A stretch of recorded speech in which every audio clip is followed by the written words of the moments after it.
that we do in Vancouver, transfer and adapt to China, you need a license owned by Chinese. With our business here in Vancouver, like the team that is going to be in Shanghai is just an extension of the team here in Vancouver. They're working side by side, same tools, same projects.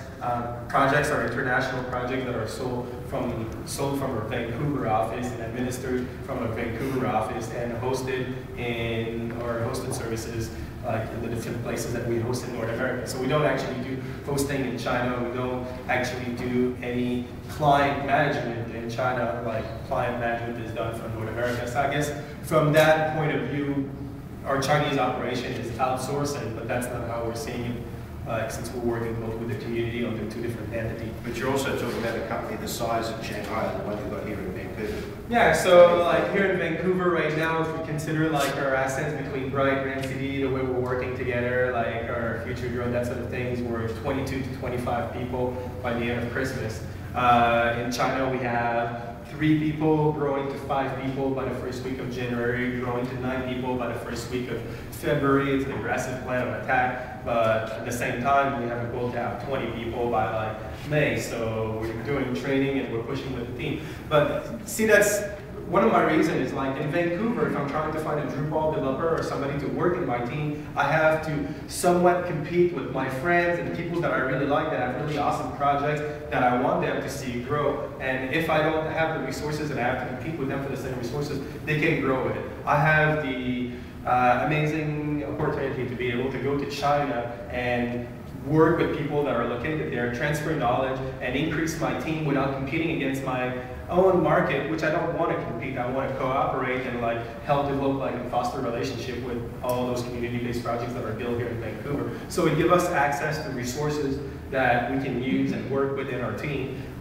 It's a challenging process because there's communication issues that come with language barrier, like the way you transfer like information, 15-hour like time zone differences, everything else that happen. But at the same time, I want to provide 24-hour day services to my clients. So, you know, maybe that's a good way of doing it. I just have to find the process. So in all this balance, like, yeah, there's time zones, there's like technology requirement, but it comes with process. You know, building our team here in Vancouver took us years to like put together and like really like make them cohesive, like productive, happy, able to like deliver on product, working with clients. It'll take hopefully enough years, but like now we have a better process to transfer like with our team in China, and once we establish that, then it's, I don't know, we'll see. It's a test bed right now. So, but you're moving what, full time in 2 weeks? So what's happening is Tuesday next week I'm moving as accelerated plan. And, I made the decision really when I was in Shanghai like a week and a half ago. Like I came across the ability to get a really nice location and like put all the resources and assets that I wanted to have together for getting the foundation of the company in China. And so because everything is falling in place at the right time and the right speed, like I guess that's the move. So I'm moving to China next week. There's some people here in Vancouver that are going to take on some direction with items in my company. My team is pretty mature and they have the ability to manage their projects and stuff like that. And, I mean, that's when it comes with like working together for like 3 or 4 years or whatever.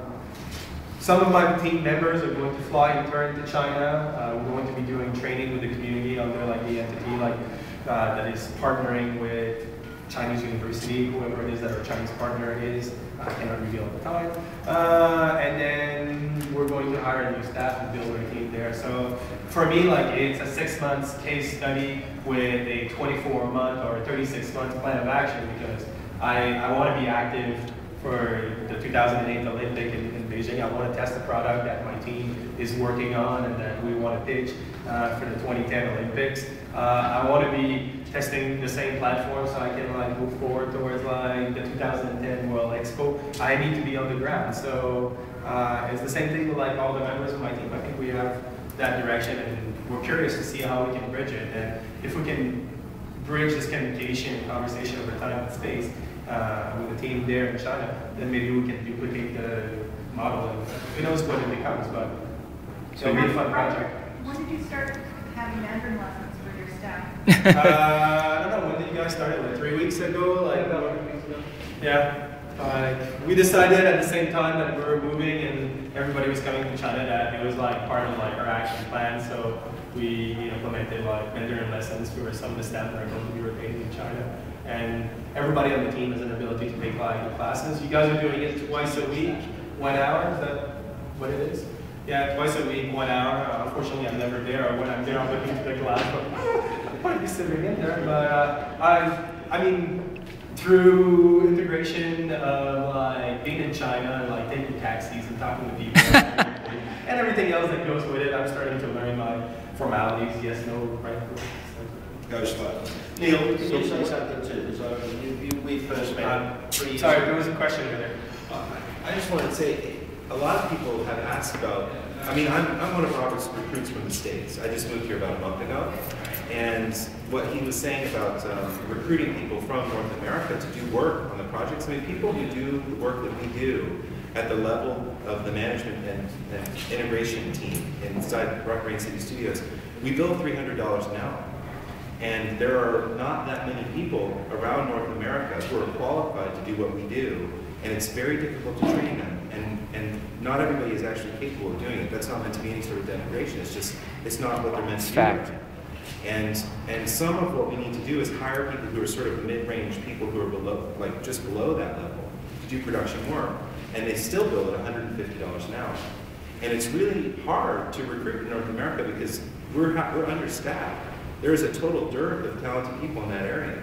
And there's not a lot of ways to train them either. And Robert can only bring so many untrained people from America. I'm not untrained, but that's not the issue. So it's really interesting because we're in a position to train people, but we can't hire the people who we could train. And even if we did, we'd be hiring them away from people who we choose at a corporate level not to compete with, because we're all providing this open source software services. I think that that's a really complicated system to explain sometimes, but it actually puts us in a position where we're in a really great position to partner with people in China. So you're telling me you're outsourcing to China not just to save money on the coders, but because of a labor shortage? Well, sure. And there's no such thing as like saving money like in outsourcing. Whoever believed that, the initial cost of license, flying people over, training, establishing an office, buying furniture, buying a computer that costs you 30% more because I believe in Apple product and I buy Apple product, so call me stupid, but in China they cost 30% more. So, there's no actual cost. Maybe like a developer will cost me like a quarter of a developer here in Vancouver, but once you factor all the items that you have to do, provide them training, employee retention program, that sort of thing. I mean, China is a growing economy, and like, mark my word, the RMB at 7.5 exchange to the Canadian dollar, it's only a matter of time because before it's on the par. Like, I'm saying that this is 2007. If it happened by 2020, like, I win. If it doesn't happen, like, I'll buy dinner and, we can argue on this. But I'm sure it's going to happen at like a 1-to-2 or 1-to-1 ratio because China is moving in its way, like, to be a world power, to be a world economy. They have vast amount of money that they're sitting on. What is it like right now? $1.3 trillion US in hard cash currency, US dollar. I don't know in my book, but based on my economy class, grade 12, if they were to inject that $1.3 trillion in the market right now, that would crash the American dollar, collapsing the American economy, making China the leading superpower in the world. Am I not? That's understandable. I mean, that's like some sort of like wild, crazy economics theory, but it would work. It would work in some ways. They have a lot of investors. They could just pull their money out of the American market. Yeah, that would be the same thing.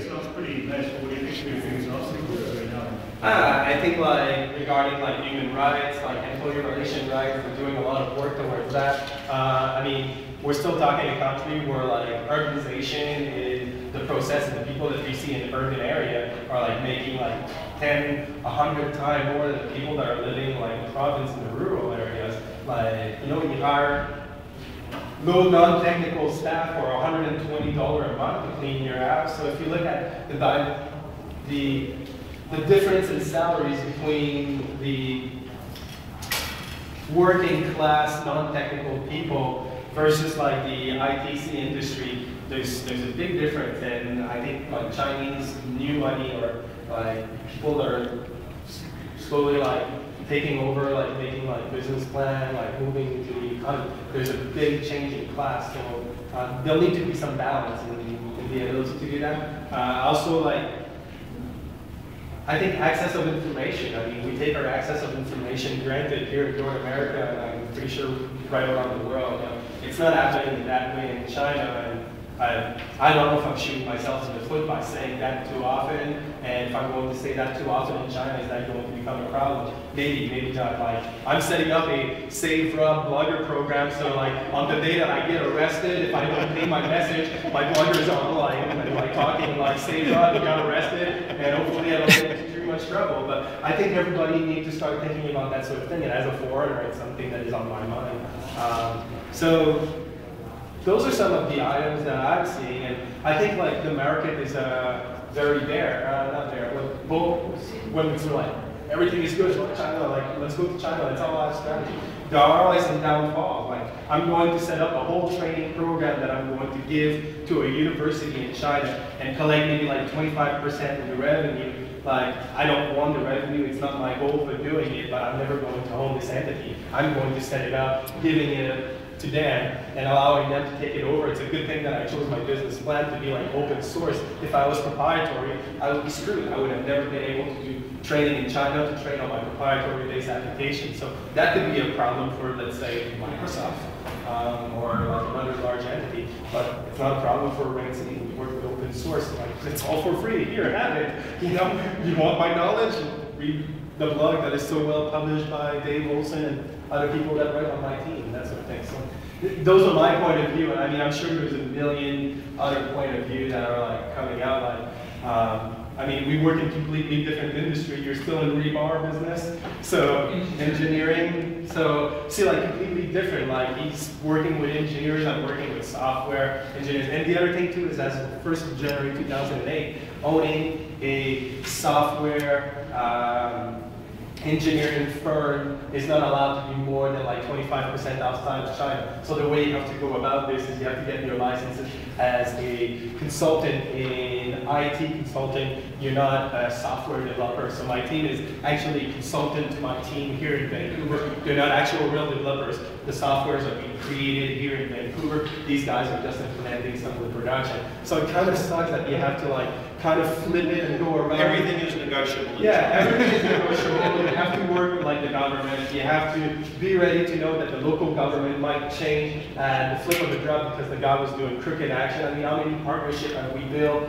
that have either gone nowhere or that we've had to rebuild 6 months later or 9 months later because the people that were in place that we thought were going to be really useful to us were not people of their word. They were not going in the right direction, and the government decided to change them. So you have to work with a changing time. You have to be really That's true in any market. You know, just 2 minutes, and then Andrew will close because we don't want to go to. I'll give you some numbers that's kind of interesting. I got a company in Dalian, China, thanks to too many glasses of wine a few years ago. A few years ago, I started in Dalian, China 2 years ago with a joint venture. Working with another company, they hire the engineers, which, by the way, are listed as software engineers, but they're actually construction engineers. So, but in order to circumvent some of the laws. But to give you an idea, a year ago, what we did is we canceled our joint venture and set up our own shop. The investment money required in China was $35,000 US. We had to add about another 15, well, close to 20, 17,000 US to get the operation up and running properly. We already had some assets there because in the joint venture, I was lucky enough to think about the future, and so I didn't have my joint venture buy the computers, I bought them. So we already had a $15,000 investment in computer systems. But I pay the engineers a fairly good salary at $400, $450, depends on the level of them, $450 US a month. I pay my engineers here anywhere from $3,500 to $4,500 a month. So there is some cost savings in it. It's really expensive to manage those people. It's expensive to train them. I think Rob was mentioning that. But I love China. It's exciting and it's interesting, and I'll show the hen how. I'm learning my own Chinese, so the thing that I really feel, and it's amongst the employees, it's really different. The employees want to work for the company. They see themselves as a unit. I've got a bunch of superstars here that have master's degrees in engineering and so forth, and everybody has their own little domain. But you go into my office in Dalian, China, you've got one block of people, and they have one goal, and it's amazing. I'm learning an awful lot through the process of being there, and I'm not joking. I love China. I love working there. How many people do you have there now? Well, we're now up to 15, and the biggest problem I got is not in China. It's getting paid, and it's that simple. We do support services for an engineering detailing company here in Vancouver that does projects all over the world, and the U.S. economy's having a problem, and so that's my major single problem is my receivables. And China's chugging along just as good as it ever was. We were looking at doing another expansion this fall of we expanded in teams of 8, and we were going to do one this fall, but I've had to cancel it, so. You cash out on that stuff. From here, not from there. Oh yeah, no, there's no problem. I have absolutely zero problems with China. I got zero problems with internet connections.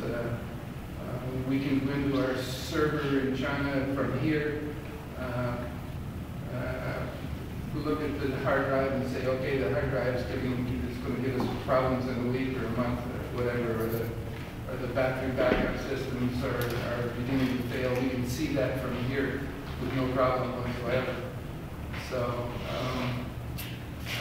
You've been surprised. I'm grateful.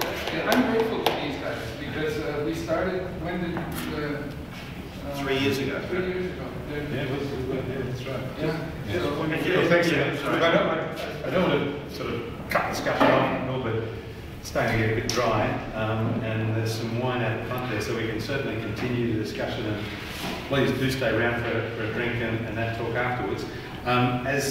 Just in closing, I think I mentioned earlier on, or Hal might have mentioned, that we regularly have these business programs back in China. We've got several coming up during the first half of next year. If you'd like, and all they're really designed to be is something that makes it easy for you to go and see what's really happening, make some connections, however deeply you'd like to go. So we welcome any or all of you joining us on any of those. Information about them is on the website. There's a few already listed. You know, we've got a life sciences one coming up, we've got a broadcast one. There'll be other things as well, but please, if you think you might have any interest, if you'd like us to let you know about other things that might be available to you, please give me your card, or I'll give you one of mine, and if you can email me your address. We won't deluge you with information, but just let you know about things that might be coming up, and as I say, if they're of interest to you, love you to take advantage of them. Can I just say one thing? I didn't do the insight, but let me just give you one. There's an old thing in China that if you can think a year ahead, you can grow rice. If you can think 10 years ahead, you can grow a tree. If you can think 20 years ahead, you can educate your child. There will be, within the next 2 years, 300 million kids learning English in China. And it used to be the people learning English 5 years ago were typically 16 to 18-year-olds trying to work for a Western company to improve the CV. The rules changed last year, 2 years ago, you could be 9, because it's still the Department of Propaganda that runs the school system. There are 50,000 private schools teaching English in China. It's the second biggest English language industry in the world, $600 billion. It's huge.